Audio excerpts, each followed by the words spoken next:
Hello everyone, I'm Julia Mijas and I'm an astrologer at Horoscope.com and here to tell you the transits for May. This month starts out with a bang because we've got a stressful full moon eclipse in Scorpio. This eclipse is close to the south node, so you're going to have to let go of something that you might want to really hold on to tightly.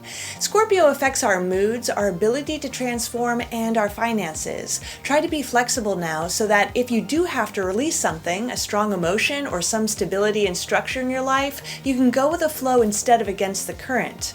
Uranus is also in the mix, so expect something unexpected early in the month that really throws you a curveball. The good news this month is that Mercury goes direct on the 14th. I'd say you should give about a week after then to say the retrograde cycle is completely over because that's when Mercury reaches its full speed in the sky. Your office and workplace may start functioning a lot better again, and if you need to plan a trip or sign any contracts, then things will go more smoothly afterwards. I think by the end of the month it's going to be a lot easier than the beginning of the month once we have the eclipse and retrograde season over with.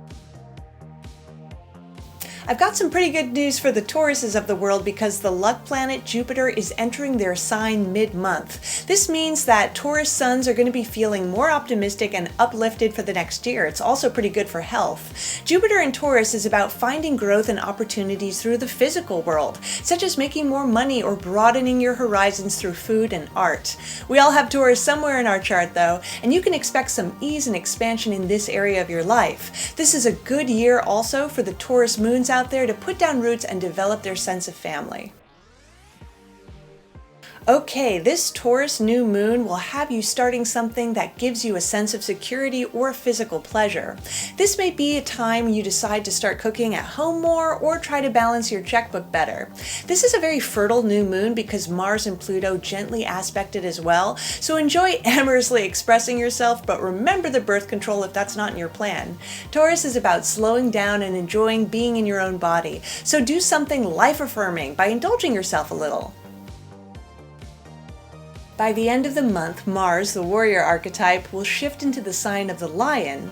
The Leos in your life are about to get pretty fired up, so hopefully they've got a constructive outlet for all that energy.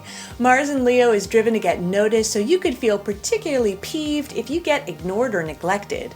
Leo is also a sign of authority, so watch out for having clashes with anyone in your life who tells you what to do.